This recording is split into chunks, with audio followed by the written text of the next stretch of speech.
Salut, je m'appelle Aimé Baudette et je vous présente un produit que j'ai été procuré pour un ami. C'est la Dashcam Wii. Le nom du fabricant là s'appelle The Original Dashcam. Donc la raison pourquoi ils appellent ça une Wii, c'est parce que c'est le terme anglais pour Wii comme c'est c'est un Wii Little Dashcam. Il est très petit. Donc là, je vais vous montrer en qu'est-ce qu'il y a de l'air là, ok? Voici l'écran ici. Et vous voyez le lien, link, ok, le lien web get-cam.com. Et si on regarde ici, ok, c'est la dashcam actuelle. On peut mettre ça sur la vitrine, ok, ou vous pouvez l'installer sur une petite plaquette. On a juste besoin d'enlever le tape collant. Tu mets ça sur le dash, puis après ça, tu peux monter ton dash comme ça. Puis après ça, OK, il ne serait pas collé sur la vitrine et tu ne brises aucune loi. Dans certains États, c'est illégal d'avoir des affaires qui sont placées sur le pare-brise.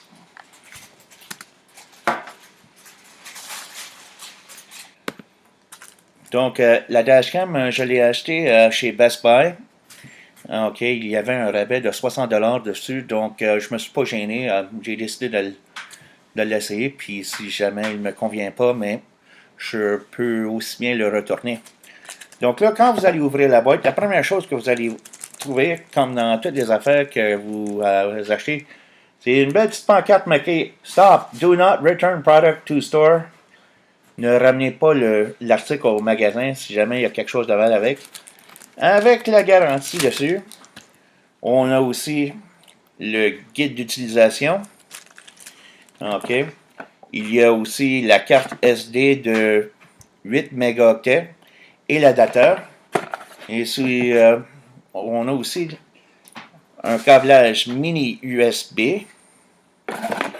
OK. Puis comme je te dis, comme je vous ai dit, il y a aussi la soucoupe aussi que vous mettez sur le dash pour que vous puissiez placer votre dashcam de même.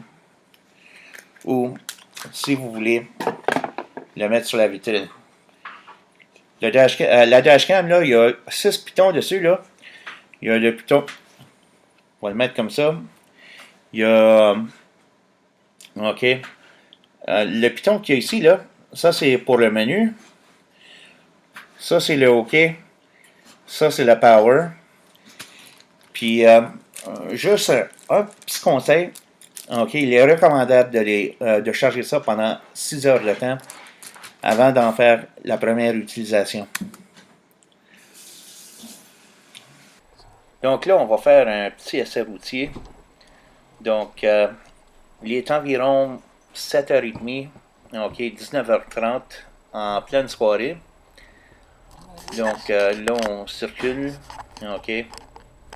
OK, il faut que je vous laisse savoir là, que le prix que j'ai payé pour cette dashcam est environ 70$. Il y avait un rabais de 60$ dessus. Vous pouvez vérifier là. OK, vous pouvez comparer avec la source.ca. Si vous tapez The Original Dashcam Wii 4SK107, vous allez voir le prix qui est recommandé là-dessus. Donc, il fallait absolument que je saute sur ces spéciaux. Donc là, on passe dans une zone d'école ici. Donc, il faut aussi tenir compte là, que faire de la lecture pendant que la caméra est en mouvement, là, c'est un peu difficile. Donc là, on va aller faire un virage à droite ici. Donc, là, on va aller, OK, à un scénario complètement différent. Dès que je fais mon virage à droite ici, dans le sens unique, OK, il va commencer à faire un petit peu plus moins clair.